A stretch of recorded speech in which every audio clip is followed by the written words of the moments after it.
I'm Reed, 27, and if you told me a year ago that my parents would end up being the villains in my life story, I would have laughed. I used to think my family was solid.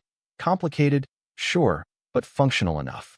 My dad, a self-made businessman, and my mom, the kind of woman who could turn a grocery run into a social event, always made it clear they valued appearances above all else. My little sister, Harper, was their golden project. Every dance recital, every new outfit, every birthday party was an event. Me? I was the quiet one who didn't ask for much, who worked hard and stayed out of trouble. I never thought that would make me disposable. When I turned 18, my grandfather left me a small inheritance. It wasn't millions or anything, but it was enough to give me a start in life, money for college, maybe even a small investment later. He'd always said, "Reed, you've got a good head on your shoulders. Don't let anyone tell you how to use it." My parents handled the legal side of it since I was technically still a minor when he passed. They said they'd keep it safe until I finished college. I trusted them. That was my first mistake. The first cracks started showing after I graduated. I got a decent job in IT, saved as much as I could, and stayed out of debt. My parents never seemed interested in how I was doing unless it somehow related to Harper. Every phone call from my mom eventually turned into a comparison. "You know, Harper's planning her big 21st.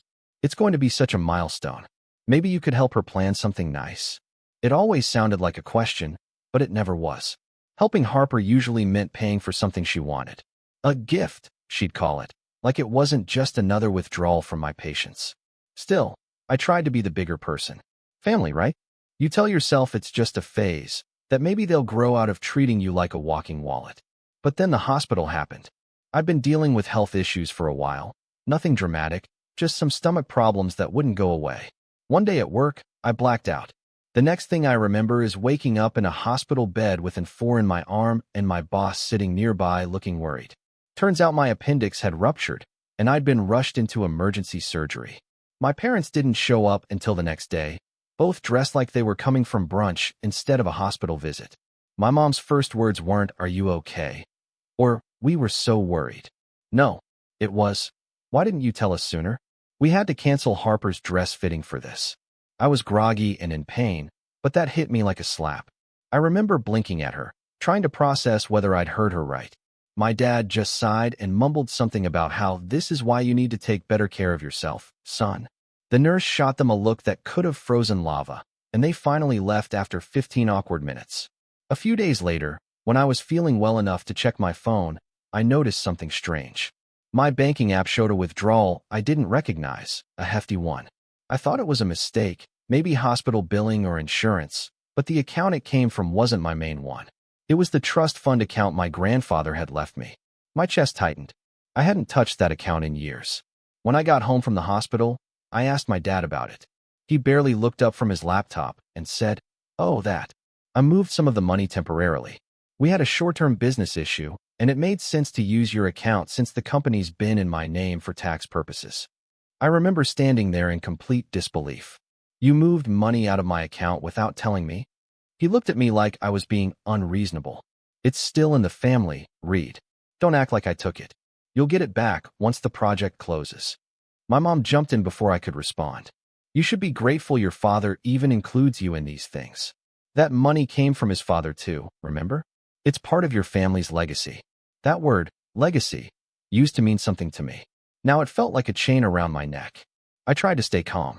I told them that wasn't okay, that they had no right to move money from an account that legally belonged to me.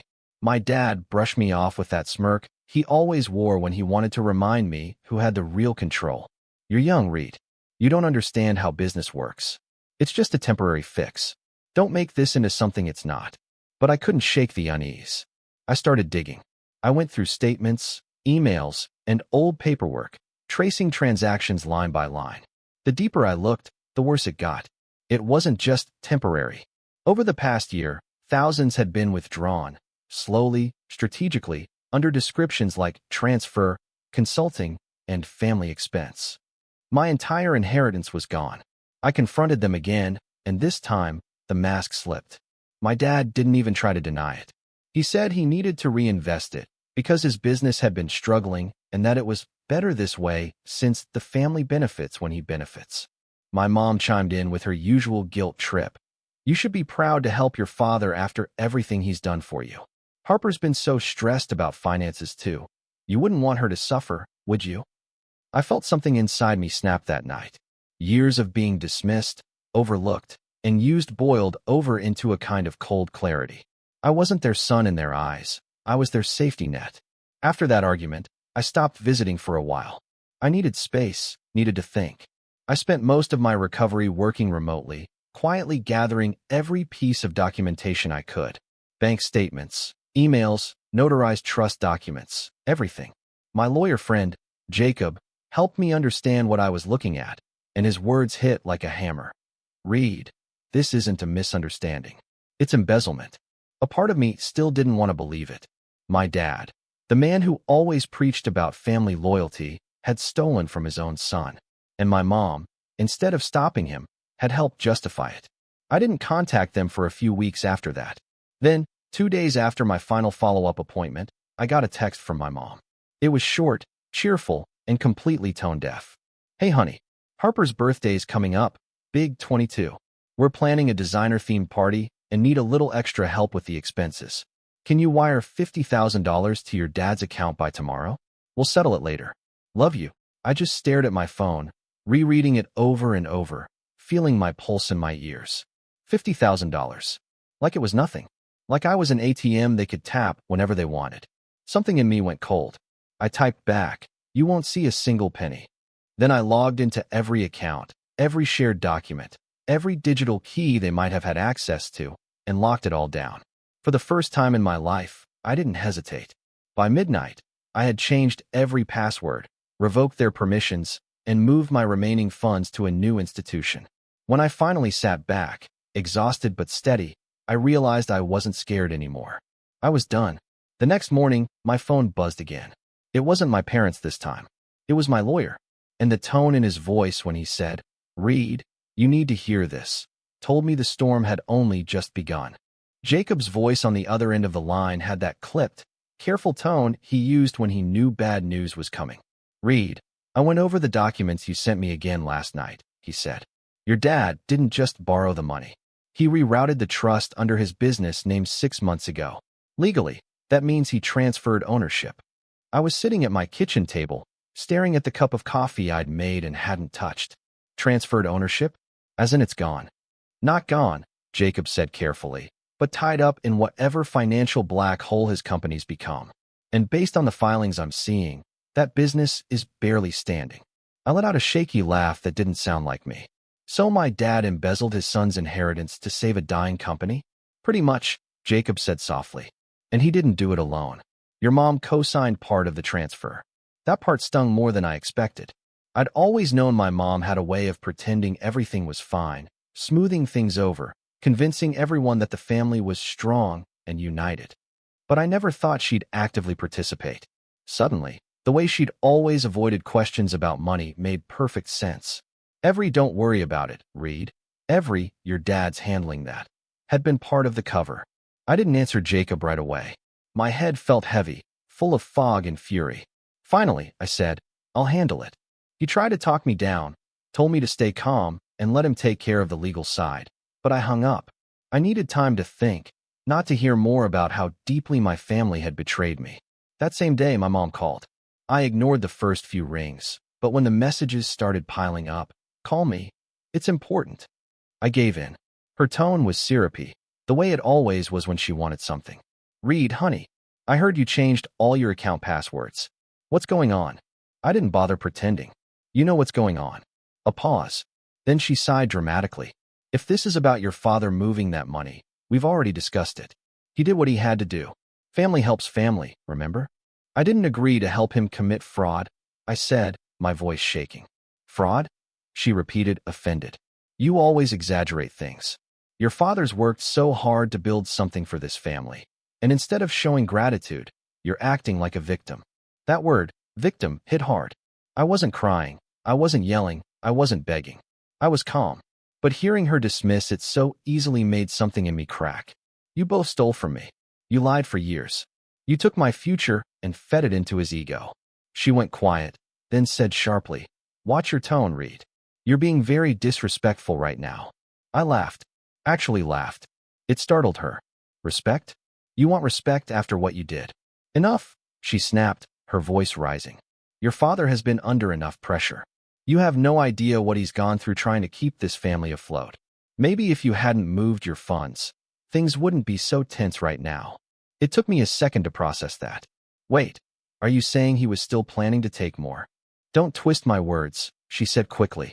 You've always had this selfish streak, Reed. You hold on to money like it's the only thing that matters. You know Harper's party means a lot to her. She's had such a stressful year with her internship falling through, and you can't even contribute a little bit? You're her brother. That was the moment I realized my mother didn't see me as a person anymore. To her, I was a resource, a problem to be guilted into compliance. I'm done, I said, and hung up before she could speak again. For a few days, the silence was almost peaceful.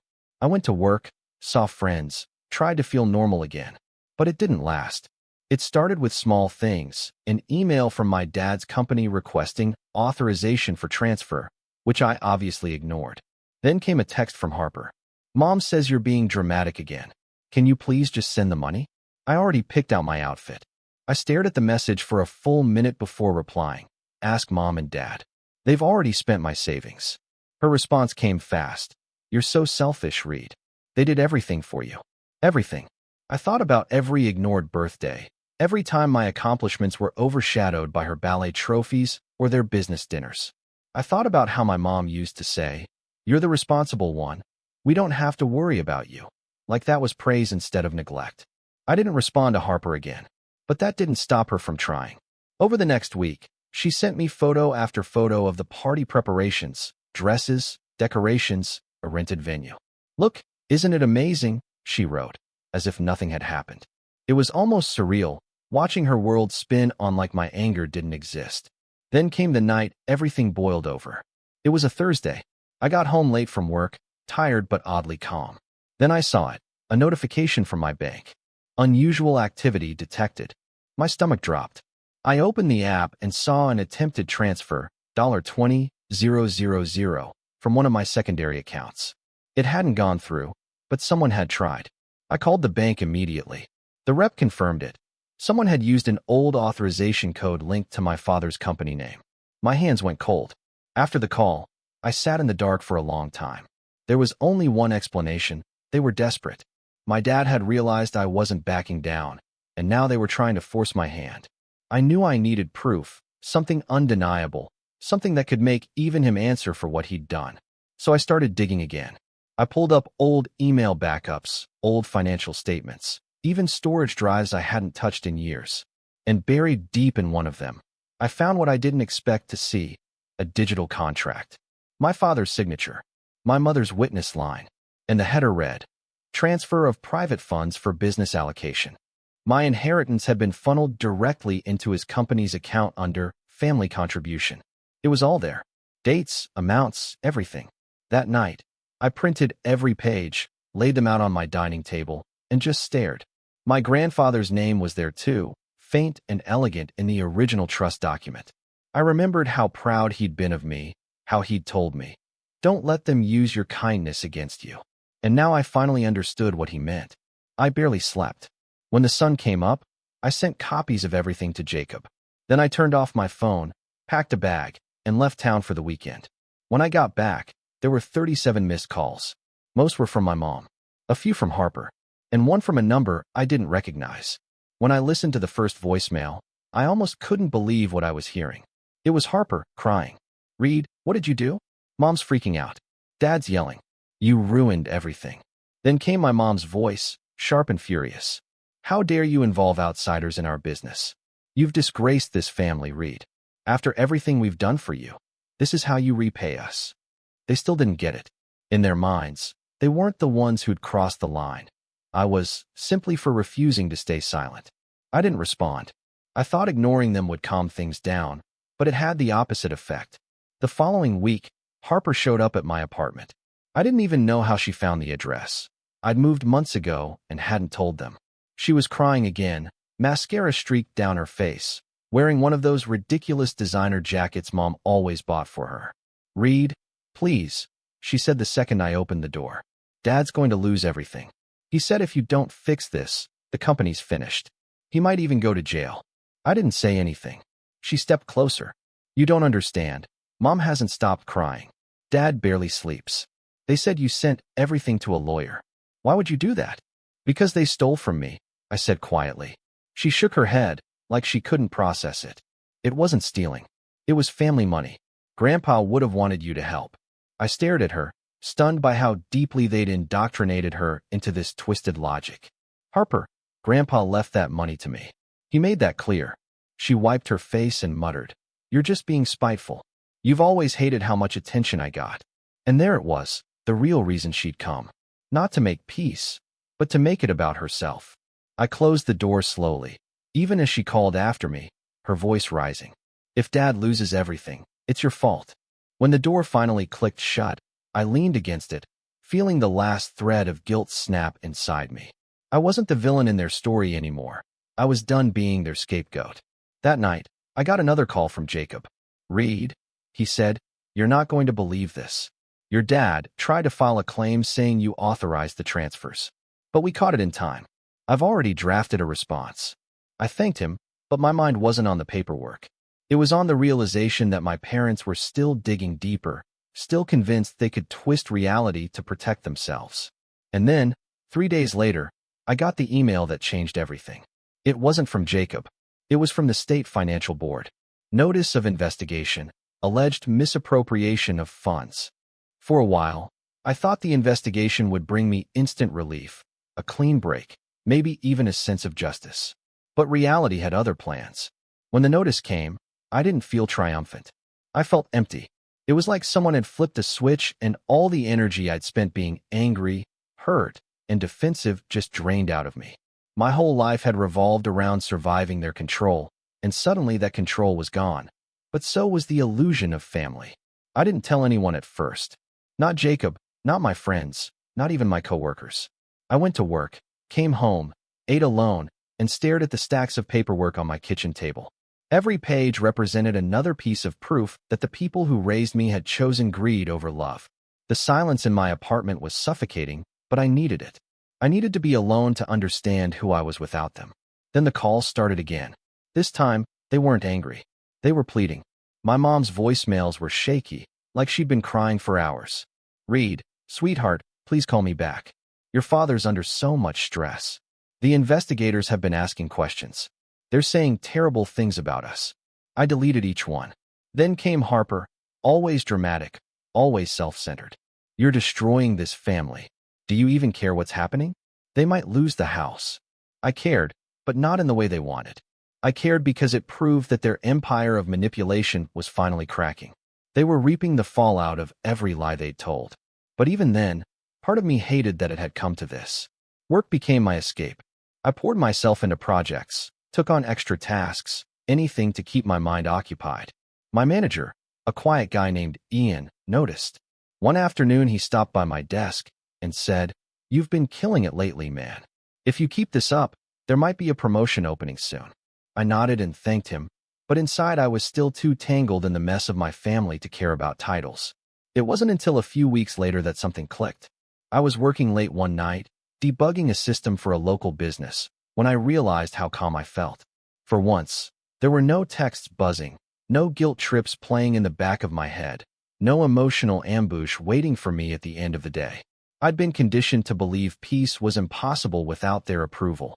But there it was, quiet and steady, existing completely outside of them. That realization hit harder than any fight ever had. I'd been living in emotional debt my whole life, always paying into a family account that only took and never gave back. And for the first time, I didn't owe them anything. The next morning, I called Jacob. What happens if I just stop talking to them completely? He hesitated. You mean legally or emotionally? Both. Legally, you're fine. Emotionally, he sighed. You're allowed to walk away, Reed. You don't owe them closure if they never gave you honesty. Those words stayed with me. Over the next few months, I started rebuilding quietly, like a man planting seeds in soil scorched by fire. First, I got therapy. It wasn't easy admitting that I needed it, but I couldn't keep pretending I was fine. The therapist, a calm woman named Natalie, listened without judgment as I unpacked years of guilt, resentment, and confusion. When I told her how my parents had taken everything, she didn't flinch. "That kind of betrayal can make you question your worth," she said. "But your value was never in their approval or your money. It's in your integrity, and they couldn't steal that."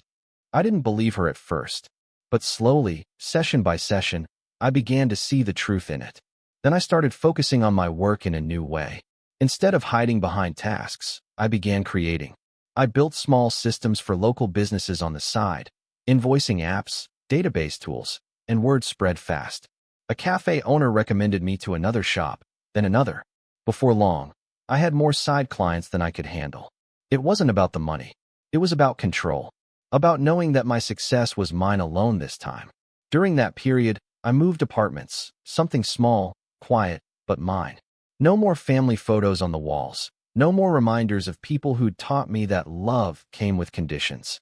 I filled the space with light instead, plants, books, a few paintings from local artists I admired. It was the first time my home felt like a reflection of me instead of them. But even as I was rebuilding, the echoes of the past refused to fade. Every so often, I'd get updates about my parents' situation from Jacob. The investigation had expanded. Apparently, my dad's company had been moving money through multiple family accounts, not just mine. Some of his business partners were now turning against him, claiming they'd been misled too. My mom's social circle had thinned overnight. The queen of appearances had finally lost her audience. Jacob warned me not to gloat, but he didn't need to. There was no satisfaction in it, just a kind of quiet justice. Then, one morning, I got a letter. It wasn't from them, but from Harper. It was handwritten, the first one I'd gotten from her since we were kids. The envelope was pale pink and smelled faintly of perfume, like she still couldn't resist making everything about her. Inside, her handwriting looped elegantly across the page. "Read. I don't know what's going to happen. Mom barely speaks anymore. Dad's meeting with lawyers every day. Everyone's saying awful things about us, and I feel like I'm drowning. I don't understand why you did this. We were supposed to be family. I wish you could just forgive them and fix it. Love, Harper." I read it 3 times, trying to find any trace of remorse or accountability. There was none, just more self-pity and expectation. I didn't respond. I folded it neatly, placed it in a drawer, and went for a walk instead. The air that day was crisp, and for the first time in months, I felt free enough to breathe deeply. There was pain, sure, plenty of it, but it wasn't the same suffocating ache anymore. It was something lighter, a healing wound. Over the next 6 months, life changed in ways I couldn't have predicted. My side business grew into something real, enough that I registered it officially. I built a small team of freelancers, took on bigger contracts, and even rented a modest office space. It wasn't glamorous, but it was mine. Every dollar that came in carried a quiet satisfaction. No one else's name was on it. Occasionally, I'd think about my grandfather, the man who'd believed in me first. I liked to imagine he'd be proud that, even after everything, I'd turned his gift into something stronger than the money itself. By the time the investigation wrapped up, I had already built a life that didn't revolve around my parents. Jacob told me my dad had lost most of his assets to cover restitution and penalties. The business was effectively done. They'd moved out of their old house and into something smaller, less glamorous. "Do you want to press further?" Jacob asked one day. "We could pursue civil damages. You'd have a strong case." I thought about it. About every sleepless night, every manipulation, every dollar that vanished into their pockets. And then I said, "Not yet." It wasn't forgiveness. It was strategy. I wanted them to sit in the consequences first, to live with what they'd done before I decided whether they deserved more punishment. But karma didn't wait for me to act. One evening, I got a call from a mutual acquaintance, one of my dad's old business partners. He sounded uncomfortable, hesitant. "I thought you should know," he said. "Your father's trying to start over. Different company name, same tactics. He's been reaching out to investors." I thanked him for the information and hung up. That was the moment I realized the story wasn't over. My dad hadn't learned. He was still trying to rebuild his empire, even if it meant stepping on others to do it. I sat in my office long after everyone had left, staring at the faint reflection of myself in the dark window. I wasn't the same person anymore, the naive son who'd believed family meant loyalty. I was calmer, sharper, deliberate. I'd rebuilt everything they'd broken. But now, it was time to protect it. Because if my dad thought he could start over while pretending nothing had happened, if he thought he could rebuild off other people's money again, then he was about to learn what real accountability looked like. When Jacob said, "If you want to do this right, you don't rush," I almost laughed. For years I'd wanted to scream and yank the tablecloth out from under them and see what fell. But Jacob was right. Revenge isn't a tantrum, it's a plan. And for the first time since I'd found those transfer records, I had the luxury of patience. Time to build something that couldn't be shrugged off with a smile and a ceremony. This part of the story is boring sounding if you tell it quickly, but it's what actually wins wars. Legwork, paperwork, alliances. So here's how I built the trap, piece by piece, while trying not to become the kind of person I hated. It started with consolidation. I legally separated everything that carried my name. Business accounts, personal savings, intellectual property from the side projects I'd been building. I put clean, ironclad layers between them and anyone who could touch them. Jacob handled the trust and account restructures. We moved assets into a trust with a third-party trustee and updated my corporate filings so that no old authorization codes could be misused. It wasn't flashy, it was the opposite. It felt necessary, like locking doors in a house that had been broken into. Every time I crossed another name off a document or added a notarized signature, some small, old anxiety eased. Parallel to that, I recruited allies.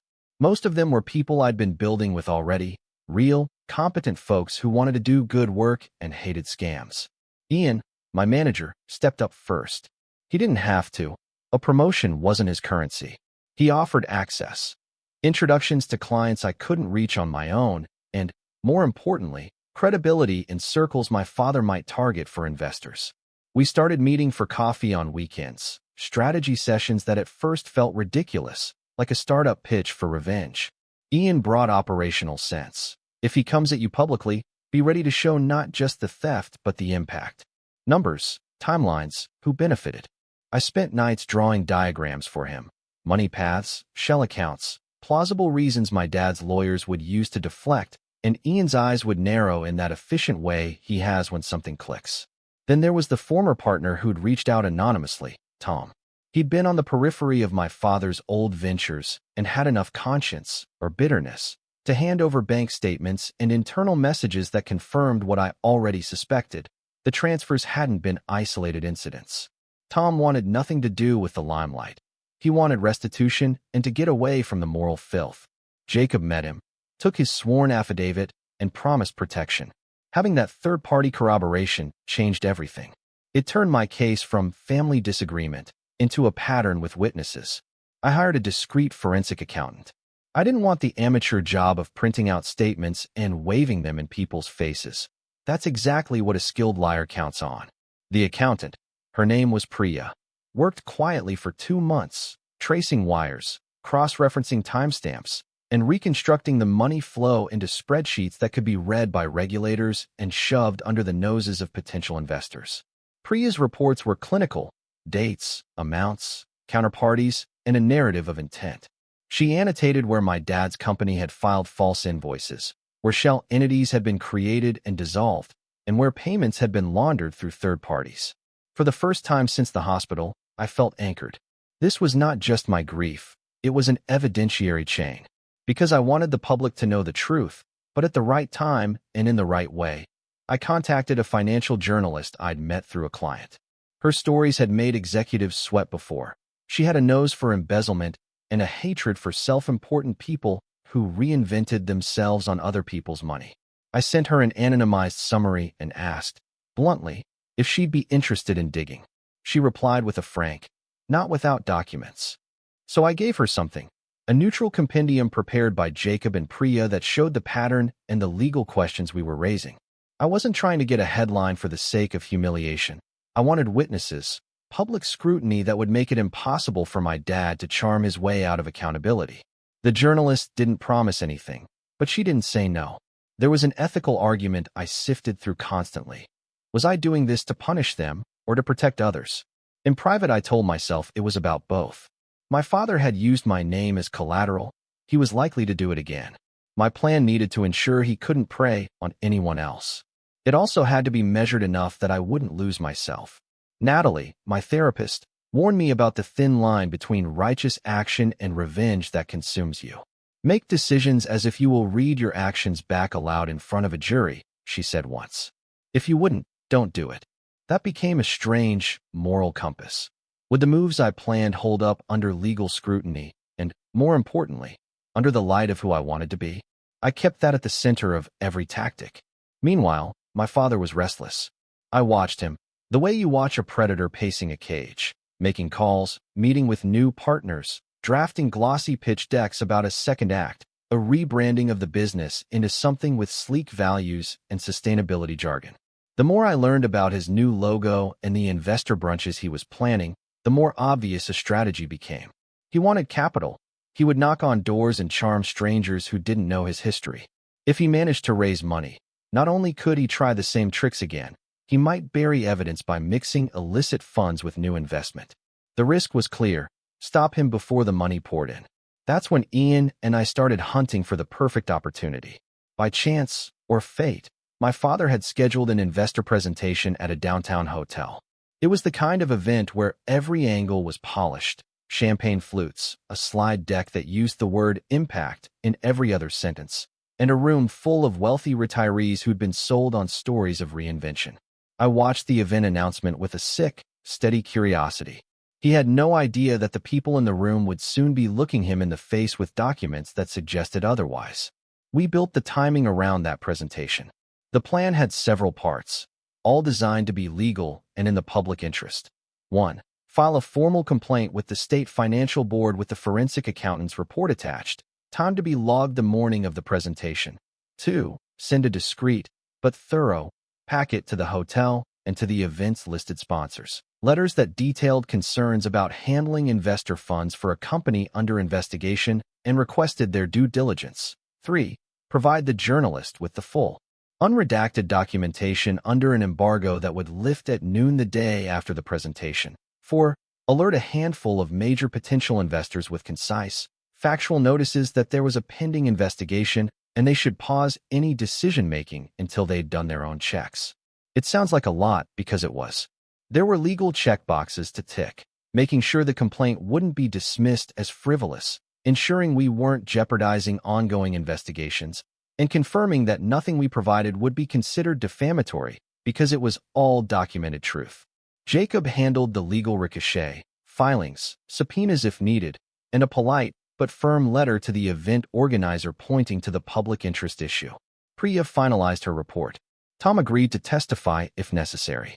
Ian lined up a few credible attendees who could corroborate that the company's materials had been misleading. Every single step was measured, conservative, designed to withstand scrutiny. Emotionally, it was harder than the logistics. I had to steel myself against petty satisfaction. No celebratory posts, no gloating calls to the people who had gaslit me. The desire to make my mom flinch in public was childish, and I wanted this to be more than that. The goal wasn't simply to hurt them. It was to make sure they couldn't do the same thing to anyone else, and to reclaim the narrative for myself. I wanted them to face the consequences of their choices publicly because they never cared about consequences when it benefited them. If there was any justice to be had, it would be done in broad daylight. There were moments I wondered if I'd turned into someone cold and calculated. People told me to let the legal system do its work. They didn't understand that the legal system moves slowly and that my father specialized in the slow syntactic, drag things out until people give up. If I didn't act on my timeline, he would raise funds, rub shoulders with new patrons, and the trail would blur. The plan wasn't vindictive, it was preemptive. As the presentation date neared, my life narrowed to a strange duality. By day, I ran my business, answered emails, and mentored junior developers. By night, I coordinated affidavits, triple-checked filings, and rehearsed responses to questions the press might throw at me. Natalie kept me grounded. You're allowed to be human, she reminded me, so I allowed little indulgences. Cooking a meal that felt comforting.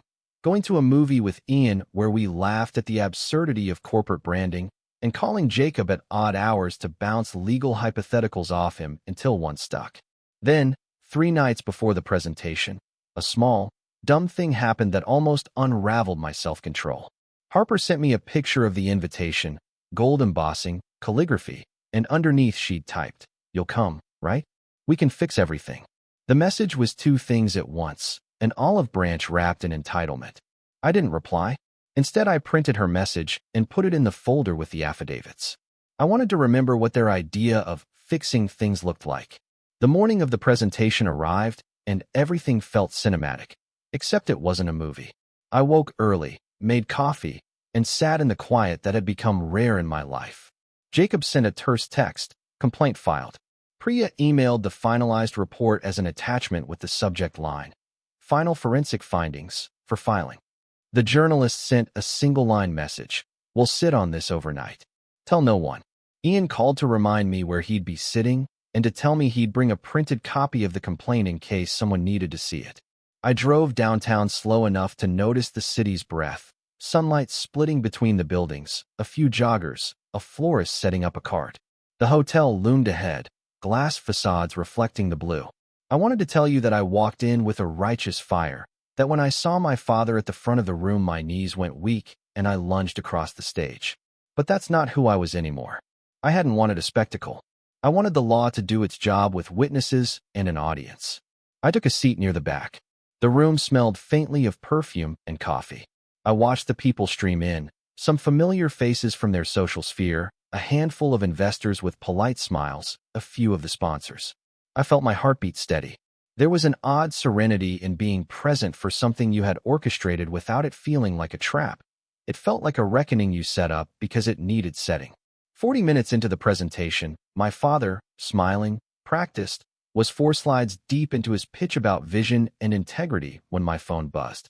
It was a number I didn't recognize. I looked down. The message preview showed just one line. Call me. Now. Jacob. I silenced the phone. My father's voice filled the room, the audience leaning in on his cadence. The slide behind him showed projected growth curves, charts that looked impossibly smooth. A nearby woman whispered to her partner, "Look how confident he is." I could feel something in me tighten, the methodical pressure of a plan that is minutes away from becoming real. I stepped out into the hotel corridor to call Jacob, hands steady, heartbeat loud. He answered on the second ring. "They're trying to move funds," he said without preamble. "Your father just got a wire confirmation on a seed line. They're about to lock in capital if we don't act." His voice was low and clipped the way it gets when your hands are full of bad news and legal options. "If that money hits, we need to freeze it immediately, and we need witnesses in that room who can be told why the money is risky." I looked at my reflection in the polished brass of the elevator doors and barely recognized the man who stared back. Calm, composed, allergic to melodrama. I had rehearsed this. I would present the evidence to the room, the regulators would be involved, and investors would ask the right questions. But even with the rehearsals, the reality felt close to a cliff's edge. "Do you want me to?" I began, and then the curtains of the corridor seemed to close a touch. Jacob interrupted. "No speeches, not yet. We need the wire halted. I've called the bank and the transfer is flagged, but their approval might be routine. Bring Priya. Get Ian and the 2 sponsors to hold off any decisions. I'm sending you a secure PDF. When you have it, go back in and hand it to the event organizer and the head of security. Don't accuse, just present facts. Let them decide." I inhaled, feeling the gravity of it. Everything I'd done up to that moment had built to this tight, awful, thrilling minute. The plan wasn't to ruin people for sport. It was to make sure they couldn't turn my pain into their new currency. "I'm on my way," I said. On my way back to the ballroom, I saw him through the doorway. My father, smiling, in his element. For a second I thought I could see it. The small cracks around the eyes when he thought he was safe. The practiced grin that had erased inconvenient truths for years. Then I pushed that image down and focused on the folder in my bag. The one with Priya's report, the affidavits, the filing confirmation. It felt heavier than it looked. I opened the ballroom door and the murmur shifted like a tide. He stood mid-sentence, the audience waiting for him to land the line. I kept my pace even, walked to the registration desk like I belonged there, and asked for the event organizer. The woman looked at me politely, then, recognition, perhaps a flicker of discomfort because there was an air to me now that suggested something had been mobilized against her polished event. Before I could hand her the packet, my phone buzzed again. It was a text from an unknown number. The preview made my stomach drop. "Your sister's in the lobby. She's crying." The rest of the sentence was cut off. I looked up and saw Harper standing by the floral arrangement, her face pale and eyes rimmed with red. She looked smaller than I remembered, and in that instant a dozen old impulses rushed in. Comfort, contempt, an echo of wanting to protect her from the fallout she'd helped cause. But I had a choice now, and choices are the currency of freedom. I had one moment to go and do the thing I'd planned for months. Hand the organizer a packet marked with truth and watch the dominoes fall in public, or take Harper's hand and try to climb back into the life I'd torn down. My phone chimed again, an audio message from Jacob. Now read. Now or never. I pushed my breath out slowly and stepped forward, the folder heavy in my hand. The event organizer looked at me, then at the stage, then back at me. Harper's lip trembled. My father's voice from the podium hit a flourish. I could have turned away. I could have let this go. But for months I'd rehearsed the opposite. I cleared my throat and said, "Excuse me. I have something the organizer should see." The woman gestured, and the room's attention flicked toward the front as if sensing change. I handed her the packet. Her fingers brushed the top sheet, and the word that met her eyes was forensic. She frowned, reading the header, then looked up at me the way someone sees a warning come to life. The second after that, my world narrowed to a single sound, a chair scraping as someone stood up in the front row. And then the lights in the room felt like they dimmed for a beat, as if whoever was holding the script suddenly flipped to a different scene. My phone buzzed for the last time. "They've authorized the wire in principle," Jacob said. "You need to make sure it doesn't land." That's where I stopped and let the story sit, right on the edge. The organizer was opening the packet. Harper was inches away, voice muffled by the hum. The room held its breath. A dozen lives were about to pivot, and everything I'd done or not done would pay interest. I had the advantage of time. Money moved to safety, witnesses, and evidence. But the outcome wasn't a given. A man I'd once idolized was about to be confronted in front of people he hoped would give him a second chance. I had no illusions that justice would be neat or clean. I stood there, the weight of the folder in my hand and the sound of my own pulse in my ears, and I realized the real gamble wasn't the legal strategy. It was whether I could keep myself from becoming the person who enjoyed the collapse. I needed to be precise, humane where possible, and relentless where necessary. The next minutes would tell whether all that planning had been enough. When I tell this story, people always ask if it felt like winning. The truth is more complicated than a headline. The day I watched the room tilt from comfortable applause to awkward silence was one of the clearest, heaviest moments of my life. It felt like both victory and grief at once, like standing on the edge of someone else's carefully tended stage and watching the scenery come down. I handed the event organizer the packet, and, for maybe 3 breaths, nothing moved. She scanned the first page, Priya's forensic summary with my name on the cover, and her face changed in a way that made me think she understood the word forensic outside of TV shows. She excused herself and went to the management table by the entrance. A murmur rolled across the room like a small wave. My father paused mid-sentence, then smiled that practiced smile where the words and the face weren't connected. He thought he could continue. He hadn't understood yet that the script had been rewritten. The organizer came back with security and the head of sponsorship. I remember their eyes flicking to the stage, to my father, to the glossy slide about vision and integrity. I remember sitting down and feeling oddly detached, as if I were watching someone else through a glass. The head of sponsorship asked to speak privately with my father and 2 of their major investors. They whispered. The investors' faces went from interest to confusion to concern. Someone asked the hotel to pause all outgoing transactions until their legal team could have a look. The person who had been slated to sign on with my dad's company excused herself and left with rapid, businesslike apologies. It was surgical, not explosive. That was the point. Jacob had insisted that if we were right, we needed to let facts do the work. Facts have this stubborn, steady cruelty to them. They don't flinch, they don't waver, and when enough of them line up, they become undeniable. Priya's charts, Tom's affidavit, the state board complaint filing, all of it sat between the polished pitch deck and the people who were about to hand over real money. The organizer didn't accuse my father out loud. She didn't need to. She asked questions that began with, "Can you explain?" And by the time those questions reached the investors, the room dissolved into a dozen private conversations. My father tried charm first. He's always been good at it. There's a practiced warmth that disarms people who aren't looking for reasons to be suspicious. He tried to redirect, joked about the complexities of entrepreneurship, offered to open his books to the sponsors. It looked like accountability on the surface, but accountability without teeth. One sponsor asked for audited statements. Another said they'd be happy to meet with compliance, but they wanted independent verification. That's when the pause started to feel like a decision. Either he produced unassailable documents, or he faded from the room with fewer commitments than he'd hoped. Word travels fast in rooms full of money. By the end of the presentation, half the attendees had either left or asked not to be approached. Some were polite, some were angry. My dad's smile became a little thinner. He looked at me once, short, sharp, and I saw the recognition there, that old sheath of paternal confidence peeling back to something raw.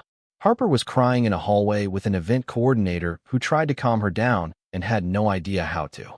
My mother was pale and silent, a woman who had built herself on social proof, now watching it erode in fragments. Within 48 hours, two major things happened. First, the state board served the company and my father with subpoenas. The complaint triggered an administrative investigation that quickly moved beyond a preliminary look. They requested dozens of documents, bank reconciliations, and detailed explanations for transfers that appeared to benefit personal accounts. Second, two of the main potential investors publicly withdrew their letters of intent. In a world where reputation is currency, the public no from respected firms is often more painful than legal action. My father's phone started ringing with people who wanted to know whether the story was true. His pitch meetings evaporated. His new brand lost its shine. Public humiliation isn't justice, but public consequence is a kind of social court. The thing I'd feared, that he would raise new funds and bury the old transfers in new investments, didn't happen. The investigation was fast because regulators can act quickly when there are clear red flags and corroborated evidence. Jacob advised me at every step when to release certain documents, when to respond, when to let the board lead. It felt like chess on a too large board. Every time my father tried a defensive move, a legal rule, or an affidavit cut it off. He tried legal theatrics next. There were gestures toward lawsuits, hints that I'd slandered him, threats that he'd countersue for defamation. Those were mostly bluster, attorneys being used as rhetorical tools for intimidation. When the subpoenas hit and the auditors found the paper trail, the theatrics fell flat. Cities and states have these mechanisms precisely for people like him. People who think charisma can substitute for transparency. There was a civil suit eventually. Yes, my side pursued damages not out of spite, but to recover what had been unjustly taken. We won on the grounds of embezzlement and breach of fiduciary duty. Restitution was ordered, and the courts placed liens on several of his assets. It wasn't a movie-style windfall.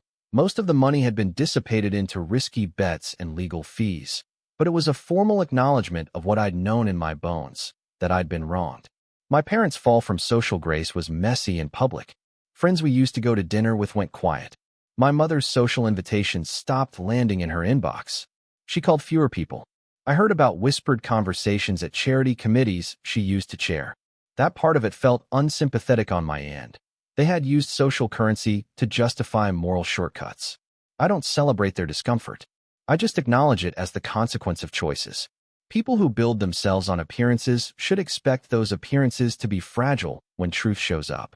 Harper's life changed more than any of us predicted. The party didn't happen. The venue refunded most of the deposit, and the designers she'd planned to use sent polite, embarrassed notes. She had to drop out of a graduate program she'd been considering when the family's finances tightened. For a long time, she oscillated between blame and denial. She insisted she had been a victim of circumstances and that I'd hurt her by making the truth public. I don't think she understood how complicit she'd been in normalizing the behavior that robbed me. It's taken time, and a few hard conversations supervised by Jacob and later by a counselor, for her to at least acknowledge the damage. She apologized quietly once, in a letter where she said she'd been shielded her whole life and was learning to see beyond gifts and dresses. I accepted the apology because closure, for me, wasn't punitive. It was a way to stop letting anger run the show. My mother was the hardest for me to read. She'd been the one who smoothed over everything, who taught me how to perform gratitude without feeling it. Watching her unspool was complicated. There were moments where she called, voice trembling, asking if there was anything she could do. I refused to pick up for a while. When we finally sat across from each other in a mediator's office months later, she cried easily, more for the life she'd lost than for what she'd taken. "I thought I was protecting the family," she said, the old line that had lived in so many arguments between us. I listened. I told her I'd been betrayed, that trust had been broken in a way that couldn't be undone by tears. We negotiated practicalities, restitution plans, return of certain items, statements for the court. Emotionally, we took small steps. I don't pretend we're healed. I don't want to conflate legal settlements with forgiveness. But there was a point where I realized that my anger didn't have to be a permanent bar across my life. Holding it was my choice, not their right. After everything settled, I did something that surprised some people. I didn't take every penny back. We recovered some funds through court-ordered restitution and asset seizures, but many of the original transfers had been lost to bad investments and legal fees. I could have pursued more aggressive civil claims, pressed for punitive damages, and dragged them until they were ruined. Instead, I took what was rightfully mine, enough to secure my livelihood and reimburse expenses I'd incurred dealing with the mess, and I set the rest into a trust that couldn't be touched by family. Jacob helped me write it to include a clause that prevented family members from serving as trustees or beneficiaries for 20 years. It felt symbolic and practical. Symbolic because it marked a boundary, practical because it reduced the chance of history repeating itself.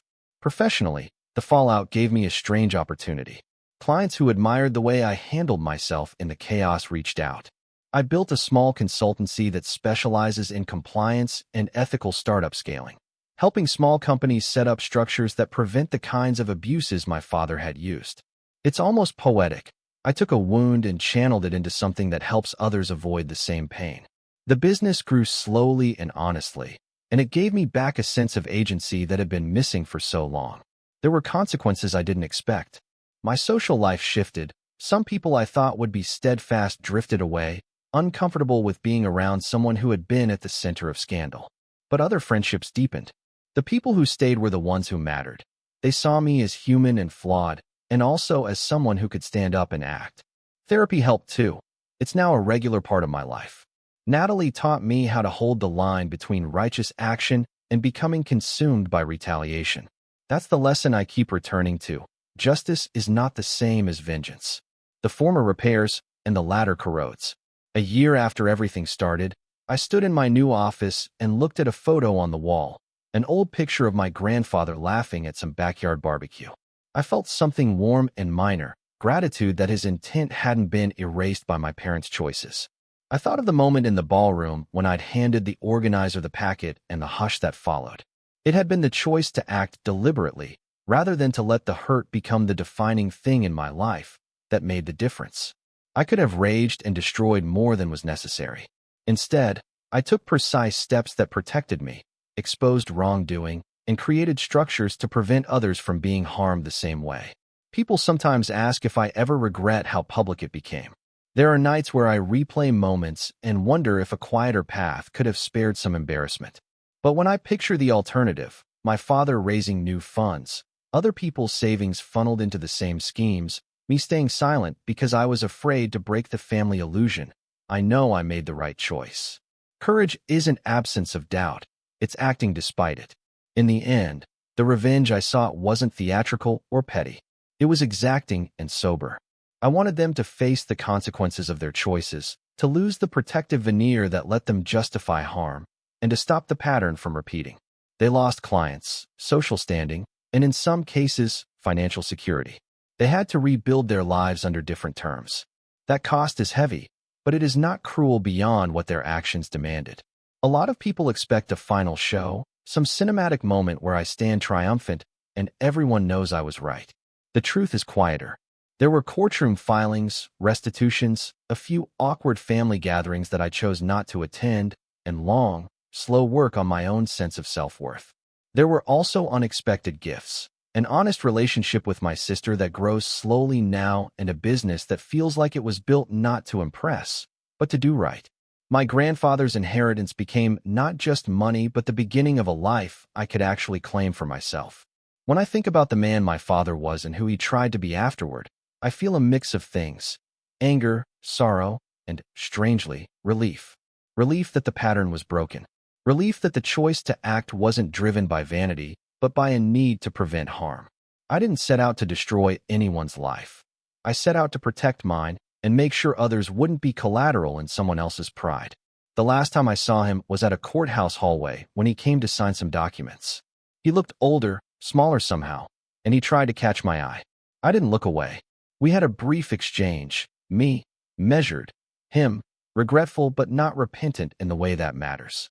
"I'm sorry for what you've gone through," he said, which felt both true and insufficient. I nodded. There was no theatrics, no dramatic reconciliation.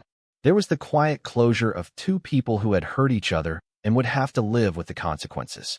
If there's one line I'd leave you with, one small, hard-won truth from the middle of this mess, it's this: boundaries are love for yourself. Not everyone will understand when you set them. Some will call you cold, others selfish. But a boundary is the only thing that keeps your life from being lived in someone else's ledger. I learned that the hard way. I also learned that reclaiming your life doesn't mean you erase the past. It means you make the present honest and the future secure. And if anyone asks whether I feel vindictive about what happened, I don't. I feel accountable. I held my ground, put the facts where they mattered, and built a life that wasn't dependent on people who would take advantage of me. That is the real revenge. Not to ruin someone, but to be whole enough that their choices no longer have power over your life. The story that began in a hospital bed with a single text asking me for $50,000 ended with me sitting at my desk in a room I filled with things that mattered to me: plants, books, a few pieces of art, and a quiet knowledge that I had done what needed to be done. I didn't need them to suffer for the sake of schadenfreude. I needed them held to account. And when the dust settled, I could finally, slowly, choose my own story.